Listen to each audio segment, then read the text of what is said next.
विकास रोजगार का है अवसर, स्वरोजगार का हर युवा बनेगा हुनरमंद।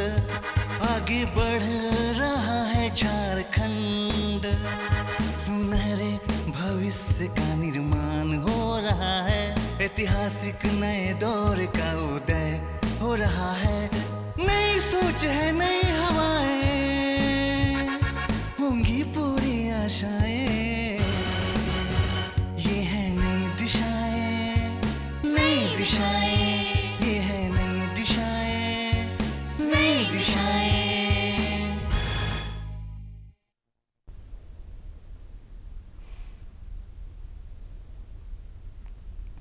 जोहार। नई दिशाएं में आप सभी का स्वागत है। मैं हूं आपके साथ निधि कुमारी।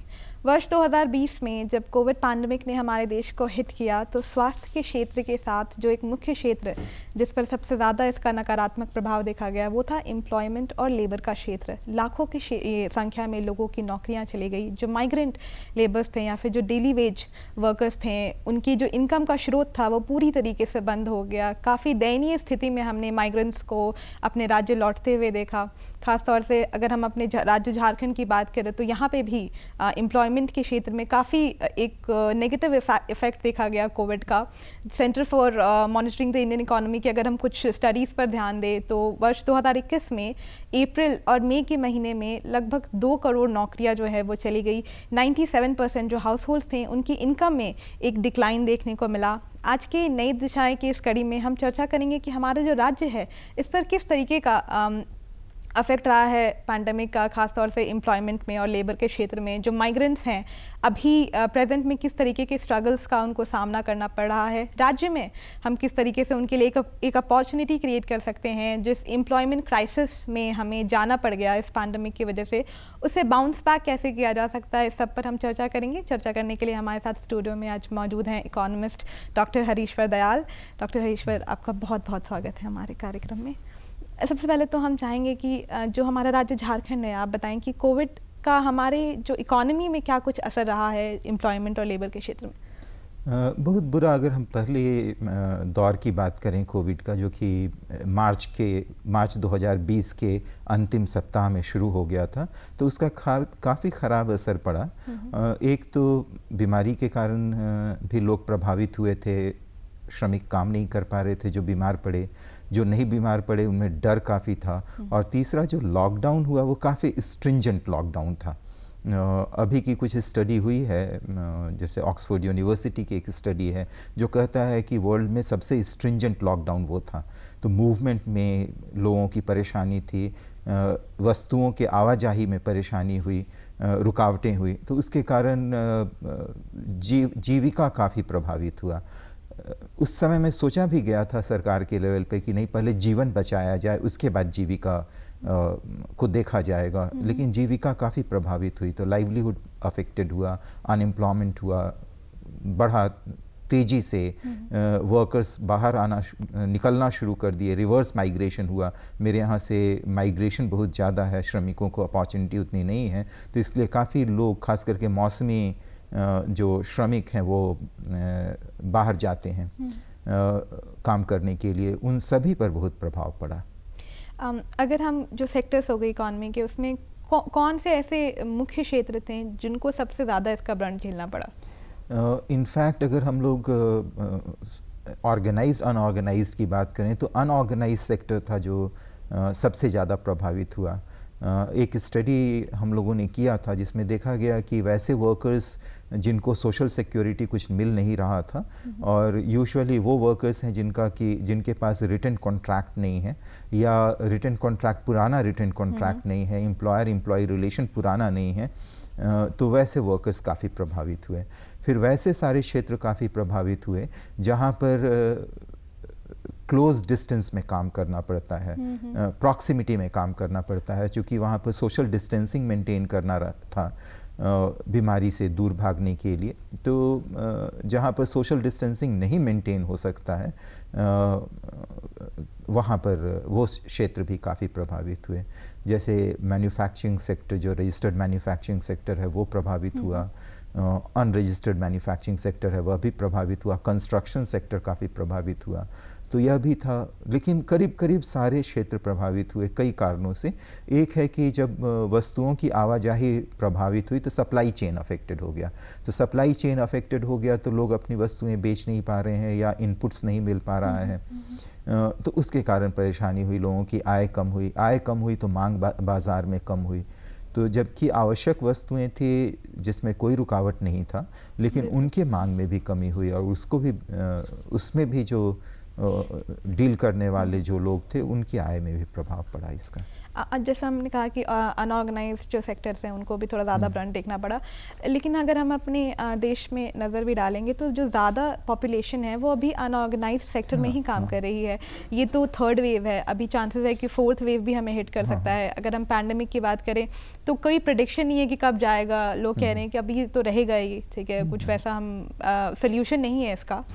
तो क्या जब ये क्या सिचुएशन रिपीट होने की संभावना है कि जब आप कोविड पैंडेमिक एक बार वापस लौटेगा, हर बार इस तरीके से इनफॉर्मल जो सेक्टर्स हैं वो अफेक्ट होंगी, या फिर कुछ मेजर्स लिया जा सकता है, कोई अप्रोच हम ले सकते हैं इसके लिए? एक तो है कि जो देखा गया है इस बीमारी के साथ भी देखा गया है, दो चीज़ें हुई। एक तो है कि जो स्ट्रेन है वो धीरे धीरे वीक होता नज़र आया है। ऐसे फर्स्ट 2 वेव्स उतने ही परेशान करने वाले थे। जैसे अगर आप मोर्टालिटी देखिए तो सेकेंड वेव जो आया वो भी उतना ही मोर्टालिटी रेट रहा जितना कि फर्स्ट वेव का था। काफ़ी भयावह रहा। स्वास्थ्य के अगर संदर्भ में देखिए तब आवश्यक वस्तुओं वगैरह की कमी थी, ऑक्सीजन की कमी हो रही थी, डेथ काफ़ी हुए उस समय में। तो ये हुआ। लेकिन थर्ड वेव अगर आप देखिए तो वो उतना भयावह नहीं रहा, बहुत लोगों को हॉस्पिटलाइजेशन की भी ज़रूरत नहीं पड़ी। तो फोर्थ वेव भी आ सकता है और काफ़ी संभावना लग रही है आ सकता है, क्योंकि विदेशों में आया हुआ है। हमारे यहाँ भी अभी के जो न्यूज़ आ रहे हैं उसमें बॉम्बे और दिल्ली में केसेस बढ़ना शुरू हो गए हैं। तो आ सकता है, लेकिन वह उतना पेनफुल नहीं है जितना कि फर्स्ट 2 वेव्स था। तो एक वह है कि ये आता भी रहेगा तो हो सकता है कि धीरे धीरे ये इतना वीक हो जाए, ये उतना कि एक फ्लू के लेवल का ही रहे, कि लोग बीमार पड़ेंगे और कुछ समय के बाद ठीक हो जाएंगे। तो एक ये संभावना लग रही है। दूसरा क्या है कि सेकेंड वेव को अगर देखा जाए फर्स्ट वेव की तुलना में, तो इकोनॉमी को उतनी बुरी तरह से प्रभावित नहीं किया जितना कि फर्स्ट वेव ने किया था। स्वास्थ्य में करीब करीब वैसा ही बुरा रहा जितना फर्स्ट वेव था। लेकिन सेकेंड वेव में जो लॉकडाउन हुआ वो काफ़ी स्ट्रिंजेंट था, लोग काफ़ी डरे हुए थे। तो अगर आप अनएम्प्लॉयमेंट देखिए तो मई 2020 में करीब 59% था वो CMI के आंकड़ों के हिसाब से, और वही अगर आप दूसरे साल सेकेंड वेव के समय में देखिए अप्रैल मई में तो 16% के आसपास था। तो अनएम्प्लॉयमेंट बढ़ा था, लेकिन उतना नहीं जितना कि फर्स्ट वेव में बढ़ा था। तो एक तो लॉकडाउन उतना स्ट्रिंजेंट नहीं था, उसके कारण भी हुआ, और दूसरा लोग भी कुछ एडजस्ट किए कि ठीक है कैसे डील किया जाए कोविड के साथ, कि प्रोटेक्शन के साथ कैसे हम लोग डील कर सकते हैं। थर्ड वेव आते आते या इसके बाद अगर कोई वेव आता है तो और भी कुछ सुविधाएं हो गई कि वैक्सीनेशन हो गया है, करीब करीब एक अच्छे जो खास करके वर्किंग एज लोग हैं उनका डबल वैक्सीनेशन हो गया है, उनको भी थर्ड वैक्सीनेशन की भी बात हो रही है कि बूस्टर डोज उनको भी दिया जा सकता है। तो जब वैक्सीनेशन हुआ है तो इसका इम्पैक्ट उतना बुरा नहीं होगा। स्वास्थ्य के क्षेत्र में भी सुविधाएं उपलब्ध की जा रही हैं ताकि उस तरह का असर नहीं हो जैसा कि सेकेंड वेव के समय में हुआ था या फर्स्ट वेव के समय में हुआ था कि हॉस्पिटलाइजेशन में प्रॉब्लम हो रहा था। कह सकते हैं कि हम अब धीरे धीरे जो लोग भी हैं वो अडाप्ट कर रहे हैं, वैक्सीनेशन भी काफ़ी मदद कर रही है इस क्षेत्र में।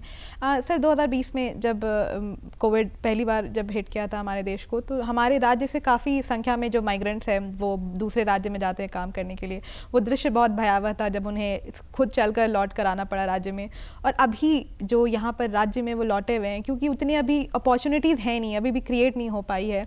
तो वर्तमान में क्या कुछ स्ट्रगल है उन माइग्रेंट्स के लिए जो अब वापस आ चुके हैं, और यहाँ पे उनके लिए क्या कुछ अपॉर्चुनिटीज़ जो गवर्नमेंट है वो क्रिएट कर सकती है? माइग्रेंट वर्कर्स के साथ काफ़ी बुरा रहा, क्योंकि आप कोविड अगर देखिए तो वो लास्ट वीक मार्च में हिट किया, और जितने भी वर्कर्स होते हैं यूजुअली उनको सारा पेमेंट तो मिलता नहीं है एक साथ, वो मंथ एंड में पूरा हिसाब उनका क्लियर होता है। तो बहुत सारे ऐसे वर्कर्स हैं जिनको कि मार्च का पेमेंट भी नहीं हुआ, उनके कॉन्ट्रैक्टर ने उनको नहीं दिया था उस समय में। और कॉन्ट्रैक्टर भी उनको जो रहने की सुविधा देते थे वह भी नहीं रखना चाह रहे थे। उनके नेबरिंग जो प्लेसेस थे वहाँ भी वो नहीं रखना चाह रहे थे, क्योंकि उनको ना एक डर का माहौल था। लोग उनको कोविड स्प्रेड करने वाला समझ रहे थे, और उनकी अपनी भी थी मजबूरियाँ, अपना भी कहिए इम्पेशेंट हो गए थे। वो लोग जल्दी निकलना चाह रहे थे कि घर जाएंगे तो कम से कम कुछ तो सुविधा मिल सकेगी, एक जो हो सकता है इमेजिनरी ही सुविधा हो। तो बहुत सारे लोग चलना शुरू कर दिए थे मार्च में ही। पहली सुविधा भी अगर आप देखिए कि जो श्रमिक स्पेशल ट्रेन शुरू हुआ, हमारा राज्य पहला था जिसने कि एक श्रमिक ट्रेन शुरू किया, लेकिन वह भी कोविड शुरू होने के 5 वीक के बाद हुआ था, और उसमें भी बहुत सारे वर्कर्स नहीं आ पाए। आप देखिएगा कि फ़्लाइट से भी अरेंजमेंट किया गया, वो जो नेशनल लॉ यूनिवर्सिटी के जो एलुमनाई हैं उन्होंने अरेंजमेंट किया था, और गवर्नमेंट ने भी सपोर्ट किया उसमें, तो कुछ वर्कर्स उससे आ सके। लेकिन कैपेसिटी कम थी, जितने वर्कर्स बाहर गए हुए हैं, जैसे इस फर्स्ट फ्लाइट से करीब 180 वर्कर्स आए थे, जबकि काफ़ी हज़ारों की संख्या में वर्कर्स बाहर थे। तो जो स्ट्रैंडेड वर्कर्स थे उनको लाने में परेशानी हो रही थी। स्टेट ने यहाँ एक अच्छा काम किया था कि एक हेल्प डेस्क बनाया था, एक यहाँ के स्वैच्छिक संस्था के साथ मिलकर के, और उसने काफ़ी अच्छा काम किया। स्ट्रैंडेड वर्कर्स या माइग्रेंट वर्कर्स या जो लौट रहे हैं सभी को ट्रैक करना, उनको सुविधाएं पहुंचाना, उनको लौटने की सुविधा पहुंचाना, उनके खाने वगैरह की सुविधा, जिनको पैसा नहीं था पैसा मुहैया कराया, उपलब्ध कराया, तो काफ़ी सुविधाएं प्रोवाइड किया। तो इसलिए काफ़ी लोगों को राहत रहा। बाद में अगर आप देखें तो वर्कर्स उतने प्रभावित नहीं हुए जो शुरू में जिनका धैर्यहीन हो गए थे कई कारणों से, क्योंकि पड़ोसी भी परेशान कर रहे थे उनको, किराया जो मकान मालिक थे वो परेशान कर रहे थे उनको, निकालना चाह रहे थे, जो एम्प्लॉयर था वो परेशान कर रहा था, तो उन लोगों को ज़्यादा परेशानी झेलनी पड़ी। तो अभी जो सर जो लौट कर आए, अगर हम उनकी बात करें, हमारी जो एक स्कीम चलती है मनरेगा, जो कि गांव में जो लोग हैं उनके लिए एक बहुत वास्ट नंबर पे वो एम्प्लॉयमेंट क्रिएट करती है। तो यहाँ पे जो माइग्रेंट्स हैं जिन्होंने रिवर्स माइग्रेशन किया है, उनके लिए किस तरीके से मनरेगा जो है एक बहुत अपॉर्चुनिटी, एक बहुत ही फेवरेबल अपॉर्चुनिटी क्रिएट करने में हेल्प कर सकती है? यहाँ आने पे कई चीज़ें हुई। मनरेगा ने काफ़ी अच्छा कार्य किया उस समय में, या अभी भी कर रहा है, कि जो माइग्रेंट वर्कर्स आए उनको एक अच्छा रोज़गार उपलब्ध करा रहा था, और कुछ ऐसा एसेट भी बनवा रहा था जिससे कि फिर दोबारा रोज़गार हो सके। मनरेगा अगर एम्प्लॉयमेंट के पॉइंट ऑफ व्यू से देखिए तो 2 तरह का कार्य कर रहा है, 2 तरफा रोज़गार सृजन करने का काम कर रहा है। एक तो तुरंत में रोज़गार दे रहा है, और यूजुअली यह एक तरह का वैसे लोगों को रोज़गार है जिनके पास पूरी तरह से बेरोज़गार हैं, तो उनको रोज़गार उपलब्ध करा दे रहा है। और दूसरा कुछ ऐसा प्रोडक्टिव एसेट बनाने के तरफ कार्य कर रहा है जिससे कि उनको आगे भी रोज़गार मिल सके। तो ये कार्य करता रहा। अगर आप देखें मनरेगा की मजदूरी भी राज्य सरकार ने अपने कोष से बढ़ाई, तो मनरेगा ने अच्छा कार्य किया। इसके अलावा और भी कार्य हुए, जैसे कि एक स्किल मैपिंग हुआ वर्कर्स का, कि जो भी स्किल्ड वर्कर्स हैं, जैसे कि साउथ इंडिया से बहुत सारी लड़कियां थी जो कि टेलरिंग का काम या ये सभी सीखी हुई थी, तो उन लोगों को यहाँ जो रेडीमेड गारमेंट मैन्युफैक्चरिंग यूनिट्स हैं उनमें रोज़गार दिलाने का प्रयास किया सरकार, और बहुत लोगों को, बहुत सारी लड़कियों को उसमें रोज़गार मिला। तो कहीं स्किल मैपिंग हुई उनकी, कहीं पर स्किल अपग्रेडेशन की बात हुई कि जहाँ पर कर रहे हैं। एक और कार्य किया जो बॉर्डर रोड ऑर्गेनाइजेशन में यहाँ काफ़ी वर्कर्स जाते हैं, स्पेशली संथाल परगना के काफ़ी वर्कर्स जाते हैं। तो बॉर्डर रोड ऑर्गेनाइजेशन में जैसे ही कोविड शुरू हुआ या कोविड लॉकडाउन के समय में वो लोग वहाँ से चले आए वापस, लेह लद्दाख वगैरह में, कुछ भूटान में भी कार्य चल रहा था, तो ये सभी चले आए। लेकिन फिर बॉर्डर रोड ऑर्गेनाइजेशन को वर्कर्स की ज़रूरत थी। जैसे ही लॉकडाउन ख़त्म हुआ तो अभी तक क्या था कि वो कॉन्ट्रैक्टर के थ्रू जाते थे, और उनको वो सैलरी नहीं मिल पाती थी जो कि बॉर्डर रोड ऑर्गेनाइजेशन के द्वारा स्टिपुलेटेड था। बॉर्डर रोड ऑर्गेनाइजेशन कॉन्ट्रैक्टर को देता था और उनसे इनको सैलरी मिलती थी। राज्य सरकार ने इस बार क्या किया कि बॉर्डर रोड ऑर्गेनाइजेशन के साथ ही MOU साइन किया, और जिसके कारण इनको जो भी सुविधाएं हैं, मेडिकल हेल्प है, चाहे सैलरी है वगैरह, ये सभी डायरेक्ट इनको मिलना शुरू हुआ। तो करीब ऐसे वर्कर्स थे जिनकी की सैलरी करीब 20% से बढ़ गई, और इनको भेजने का उपाय किया, क्योंकि कुछ समय के बाद जैसे ही लॉकडाउन ख़त्म हुआ या कोविड का इम्पैक्ट ख़त्म हुआ तो ये वर्कर्स फिर से वापस जाना चाह रहे थे। बहुत सारे गए भी, बहुत सारे तो एम्प्लॉयर उनको कॉन्टैक्ट करके ले गए। तो इस तरह में सरकार भी हेल्प करती रही कि रोज़गार उपलब्ध कराने में, यहाँ पर भी और यहाँ के बाहर भी अगर हो रहा है तब भी। अभी के वक्त अगर हम हमारा जो देश है उसके डेमोग्राफिक डिविडेंड पे एक नज़र डालते हैं तो जो प्रेजेंट सिनेरियो है उसमें जो वर्किंग पॉपुलेशन है उसकी डिपेंडेंट पॉपुलेशन से ज़्यादा संख्या है। काम करने वाले जो एज ग्रुप है वो अभी संख्या उनकी ज़्यादा है हमारे देश में। तो इसको सर ये दोनों डायरेक्शन में जा सकती है, या तो इसका एक पॉजिटिव इम्पैक्ट भी हो सकता है कि जिस तरीके से जो भी हम थोड़ा पीछे आए हैं या जो हमें एक नुकसान का देखना पड़ा है उसको इस एज के स्किल को और इनको मैनेज करके हम उस गैप को कवर कर सकते हैं, या फिर अगर प्रॉपर एम्प्लॉयमेंट क्रिएट या अपॉर्चुनिटीज़ क्रिएट नहीं की गई तो इतना आपके पास एक स्किल्ड पॉपुलेशन होगा जो कि वेस्ट हो जाएगा। तो ये क्या चांसेस अगर हम यहाँ से उसको देख रहे हैं कि किस डायरेक्शन में जाने के चांसेस हैं और ये एक पॉजिटिव डायरेक्शन में जाए, इसके लिए क्या कुछ अप्रोच की अभी ज़रूरत है? नहीं, आप सही कह रहे हैं कि ये अगर जो डेमोग्राफिक डिविडेंड है इसको अगर केयरफुली नहीं डील किया जाए तो ये डेमोग्राफिक डिज़ास्टर बन सकता है। एक्चुअली फ़ायदा क्या है कि बहुत कम ही देश हैं जहाँ पर कि इस एज का पॉपुलेशन इतना बड़ा है। सभी जगह एजिंग पॉपुलेशन ज़्यादा है। जैसे चाइना भी देखिए, जब वन चाइल्ड फैमिली नॉर्म को जब अडॉप्ट किया तो किसी समय में वो अडॉप्ट किया तो पॉपुलेशन उसका कंट्रोल हुआ, लेकिन ये जितने बच्चे थे ये सभी तो अब काफ़ी एज के हो गए हैं, तो एजिंग पॉपुलेशन काफ़ी ज़्यादा है। तो ये हम लोगों के पास ये एक ऐसा एज ग्रुप जो कि वर्किंग एज ग्रुप है, इसमें ज़्यादा लोग हैं, तो ये प्रोडक्टिव हो सकता है, अपॉर्चुनिटी हमारे यहाँ उत्पादन ज़्यादा हो सकता है। कोशिश की जाने की ज़रूरत है कि हमारे यहाँ प्रोडक्टिव सेंटर्स बने। जैसे टर्शियरी सेक्टर उतना लेबर नहीं अब्जॉर्ब कर सकता, हमारा मेनली टर्शियरी सेक्टर के रूप में ग्रोथ हुआ है, उतना लेबर अब्जॉर्ब नहीं कर सकता है जितना कि हमारा सेकेंडरी सेक्टर कर सकता है। और प्राइमरी सेक्टर में भी लेबर अब्जॉर्प्शन, काफ़ी लेबर्स हैं जो कि कृषि वगैरह के क्षेत्र में लगे हुए हैं, काफ़ी लेबर को अब्जॉर्ब करता है, लेकिन वहाँ पर भी सरप्लस लेबर्स हैं, हम लोग कहते हैं डिस्गाइज अनएम्प्लॉयमेंट है। तो इन लोगों को कहीं ना कहीं हमको सेकेंडरी सेक्टर को डेवलप करने की ज़रूरत है जहाँ पर कि ये लोग फ्रूटफुली रोज़गार पा सकें। ऐसे कई एस्टिमेट्स हैं कि अगर ये सारे वर्कर्स हैं जो कि बेरोज़गार हैं या डिसेंट एम्प्लॉयमेंट नहीं मिला है, फ्रूटफुल एम्प्लॉयमेंट नहीं मिला है उनको, तो अगर इनको रोज़गार दे दिया जाए तो हमारी आय जो है, देश की आय, वो कई गुना बढ़ जाएगी। तो इसके तरफ प्रयास है। तो अगर आप देखिएगा कि स्किल डेवलपमेंट की काफ़ी बात हो रही है, वोकेशनल एजुकेशन की बात हो रही है, न्यू एजुकेशन पॉलिसी के तहत पूरे करिकुलम को डेवलप करने की बात हुई है जिससे कि इनकी एम्प्लॉयबिलिटी बढ़े। तो एक तो इनकी एम्प्लॉयबिलिटी बढ़ाने की बात हो रही है, दूसरे वैसे सेक्टर को भी डेवलप करने की कोशिश की जा रही है जो कि इनको रोज़गार दे सके। तो वैसा होता है तो डेफिनेटली आने वाले समय में ये डिविडेंड ही होगा, डिज़ास्टर नहीं बनेगा। बिल्कुल। अगर सर हम झारखंड में, जैसा कि हमने कहा कि वास्ट मेजॉरिटी में माइग्रेंट्स जो हैं ये लौट कर आए हैं, और यहाँ एक आयरनी भी सर हमें देखने को मिलती है कि हमारा जो स्टेट है वो इतना रिसोर्सेज में रिच है और उसके बावजूद जो लोग हैं उनको यहाँ एम्प्लॉयमेंट क्रिएट नहीं हो पा रहा है, उनको यहाँ से बाहर जाना पड़ रहा है।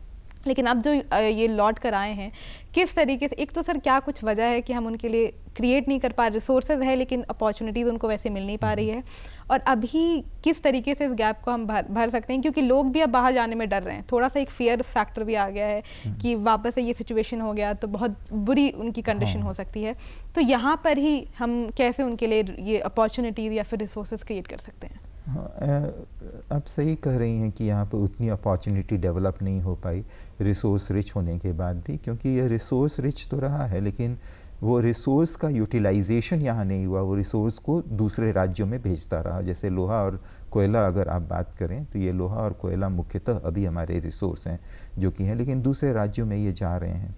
किसी समय में पॉलिसी के कारण भी हम लोग प्रभावित हुए थे, जो फ्रेट इक्वलाइजेशन पॉलिसी था उसके कारण भी हमारा राज्य प्रभावित हुआ कि यहाँ पर वो सारे सेक्टर नहीं डेवलप हो पाए, वो इंडस्ट्री नहीं डेवलप हो पाए जो कि इन रिसोर्सेज को यूज़ करें। तो अगर इन रिसोर्सेज के एक्सट्रैक्शन की बात करें तो इसमें ये अब धीरे धीरे ये ज़्यादा कैपिटल इंटेंसिव सेक्टर होता चला जा रहा है। तो इसीलिए यहाँ पर लेबर ऑब्जॉर्प्शन कम है, और कुछ और सेक्टर्स हैं जिनका कि धीरे धीरे वो कम होता चला जाएगा, उसका हमारा रिज़र्व कम होता चला जाएगा। जो कोयले की बात होती है, तो कोयला का रिज़र्व भी हमारा कभी ना कभी तो कम होगा, डिप्लीट होना शुरू होगा। तो इसीलिए दूसरे ऐसे सेक्टर्स को डेवलप करने की ज़रूरत है जहाँ पर हम लोग अपने लेबरर्स को लगा सकें। उस संपदा पर हम लोग ज़्यादा निर्भर नहीं कर सकते हैं जिसमें कि हमारा राज्य रिच है, क्योंकि उसके दूसरे भी एस्पेक्ट हैं। वो कहीं ना कहीं डिस्प्लेसमेंट का भी इशू है, कहीं ना पोल्यूशन का भी असर है, असर होता है उनका। हमारा जो एसेट्स हैं, जैसे हमारे जो इंफ्रास्ट्रक्चर हैं वो जल्दी बर्बाद होते हैं। जैसे रोड, हमारा खास करके माइनिंग सेक्टर में रोड का स्ट्रेंथ कम रहता है, चूँकि हेवी व्हीकल्स वगैरह चलते हैं, तो वो अलग अलग तरह की समस्या है। लेकिन हमको हर तरह के सेक्टर को डेवलप करने की ज़रूरत है, और उसके लिए क्या है कि हमारे पास लेबरर्स हैं, उनके स्किल की मैपिंग जो कि कर भी रही है राज्य सरकार, उसके स्किल मैपिंग हो। जिनमें कम स्किल है उनका स्किल अपग्रेडेशन हो, और टाइम टू टाइम उसका स्किल अपग्रेड किया जाए। वैसे सेक्टर्स को यहाँ पर बनाया जाए, या उनको सहूलियत प्रोवाइड की जाए जहाँ पर कि ये सारे लोग अब्जॉर्ब हो सकें। एक तो सर, अगर अभी विश्व भर में सस्टेनेबिलिटी की बहुत बात हो रही है, सस्टेनेबल डेवलपमेंट पे फोकस किया जा रहा है। अगर हम अपने राज्य की बात करें तो जितने भी गोल्स है उसमें से जो पहला और दूसरा जो मुख्य गोल हम बात करते हैं ज़ीरो हंगर या फिर ज़ीरो पॉवर्टी की, उसमें झारखंड की जो सिचुएशन है वो काफ़ी बुरी है इस वक्त। हंगर एक बहुत बड़ा इशू है, और मुझे लगता है कि बाकी राज्य के कंपैरिजन में हम काफ़ी नीचे हैं इस स्केल पे। जब हम एम्प्लॉयमेंट की भी बात करते हैं तो वो डायरेक्टली इनडायरेक्टली इस पॉवर्टी से कनेक्टेड है, हंगर से कनेक्टेड है। क्या कुछ ऐसे तरीके हो सकते हैं, क्योंकि अभी हम ऑलरेडी एम्प्लॉयमेंट क्राइसिस में चल रहे हैं, उस पर एक बहुत बड़ा चैलेंज हमारा ये भी है, किस तरीके से इस वक्त इन सब पे हम एक अम्ब्रेला अप्रोच लेके, ठीक है, कि हर सेक्टर को हर सेक्टर पे काम किया जा सके और सब पर ध्यान दिया जा सके। क्या कुछ ऐसे उपाय हो सकते हैं जिससे इन सब से निकला जा सके, अपॉर्चुनिटीज़ भी क्रिएट की जाए, और ये जो एक हंगर और पॉवर्टी का इशू है हमारे राज्य में, इसको भी ओवरकम किया जाए? एक तो है कि हाँ, मेरे यहाँ है प्रॉब्लम पॉवर्टी और हंगर का। पॉवर्टी खास करके जो अभी के जो आंकड़े आप देख रहे हैं, यह आंकड़ा 15-16 का है। ये नेशनल फैमिली हेल्थ सर्वे पे आधारित है, जो नीति आयोग का आया है आंकड़ा। और उसके बाद NFHS 5 भी आ चुका है, जिस पर कि अभी गणना नहीं हुई है कि कितनी पॉवर्टी उसके हिसाब से निकलेगी। तो ये जो मल्टी डायमेंशनल पॉवर्टी है वो 10 इंडिकेटर को लेकर के है, और उस 10 इंडिकेटर में अगर आप देखिएगा तो कुछ इंडिकेटर्स है जिसमें कि इस पिछले कुछ सालों में काफ़ी विकास हुआ है। जैसे कि अब कुकिंग मीडियम है, कुकिंग फ्यूल की बात है, तो काफ़ी ज़्यादा वो गैस सिलेंडर्स प्रोवाइड किया गया है, गरीबों को भी डबल सिलेंडर प्रोवाइड किया गया है राज्य के तरफ से। तो यह है, हाउसिंग फैसिलिटी प्रोवाइड की गई है, जो कि तो आप अगर देखेंगे तो ये जो मल्टी डायमेंशनल पॉवर्टी जो आई है नीति आयोग की, उससे काफ़ी कम होगा जो अगली गणना इसकी होगी। तो पॉवर्टी में डिक्लाइन हुआ है, हंगर भी डिक्लाइन किया है काफ़ी। लेकिन हाँ, फिर हंगर कोविड के समय में थोड़ा सा असर रहा है, लेकिन ये डिनाई नहीं किया जा सकता कि ये दोनों प्रॉब्लम एग्जिस्ट कर रहा है। तो ये दोनों प्रॉब्लम को दूर करने के लिए एक सोर्स डेफिनेटली एम्प्लॉयमेंट है, जहाँ पर हम बात कर रहे थे स्किल मैपिंग, अप्रोप्रिएट एम्प्लॉयमेंट देना। तो ये एक है जहाँ पर कि डिसेंट एम्प्लॉयमेंट की, जहाँ पर उनको अच्छी मजदूरी मिल सके। सिर्फ एम्प्लॉयमेंट से नहीं है, उनकी मजदूरी दर भी अधिक होनी चाहिए ये। और जैसे ही इकोनॉमी डेवलप करेगा तो आप देखिएगा वेज बढ़ना शुरू होगा। हमारा लो वेज स्टेट है, और यही रीज़न है कि यहाँ से वर्कर्स बाहर जाते हैं। जैसे कि अगर आप देखिएगा कंस्ट्रक्शन वर्कर्स का वेज यहाँ और हैदराबाद में काफ़ी का डिफरेंस है, तो काफ़ी लोग हैदराबाद चले जाते हैं। तो ये नहीं है कि अपॉर्चुनिटी वहाँ है, वेज डिफरेंस भी है जिसके कारण जाते हैं। डोमेस्टिक वर्कर्स आप देखिएगा यहाँ से काफ़ी लोग जाते हैं, वो गोवा जा रहे हैं या दिल्ली जा रहे हैं, दिल्ली मतलब NCR रीजन में जा रहे हैं। तो वह भी इसलिए जाते हैं क्योंकि वेज डिफरेंस भी है। तो जैसे ही यह डेवलप होना शुरू होगा तो वेज डिफरेंस भी कम होना शुरू होगा, क्योंकि वेज बढ़ना शुरू होगा। और कुछ सर्टेन रेगुलेशन की भी ज़रूरत है कि जैसे डोमेस्टिक हेल्प के लिए या कंस्ट्रक्शन वर्कर्स के लिए और ये रेगुलेशन की क्या उनका वेज होना चाहिए, क्या सुविधाएं उनकी होनी चाहिए, और कुछ है भी लेबर लॉज में है भी, और उसका स्ट्रिक्ट इम्प्लीमेंटेशन होना चाहिए वर्कर्स के पॉइंट ऑफ व्यू से। तो जैसे कि आपने जो कुछ मुख्य पॉइंट्स बताए उसमें कि पॉवर्टी में खैर हम अब काम कर रहे हैं काफ़ी तेज़ी से कि ये जो गैप है इसको हम फिल कर सके, और इसके साथ ही जो माइग्रेंट्स है जो दूसरे राज्य में जा रहे हैं उसका एक बहुत बड़ा रीज़न है कि वेज गैप है। कि लोगों को अपॉर्चुनिटी ज़्यादा मिल रही हैं उधर, वहाँ पे आपको पैसे ज़्यादा मिल रहे हैं, तो जाहिर सी बात है कि उस वजह से लोग वहाँ पर जाएंगे ही। तो कहीं ना कहीं ये भी हमारे राज्य में ज़रूरी है कि उस गैप को जो सरकार है उस पर भरने की काम करे, उसको फिल करने का काम करे, कि जो वेज के लिए आप वहाँ जा रहे हो हम वैसा कुछ अपॉर्चुनिटी यहाँ पर क्रिएट कर सके। बिल्कुल। डॉक्टर हरीश्वर, आप आए हमारे प्रोग्राम में, आपने जो भी एम्प्लॉयमेंट को लेकर और लेबर को जो के रिलेटेड जो जानकारियाँ दी उसके लिए बहुत बहुत शुक्रिया। इसी के साथ हमें भी दीजिए इजाज़त। नमस्कार।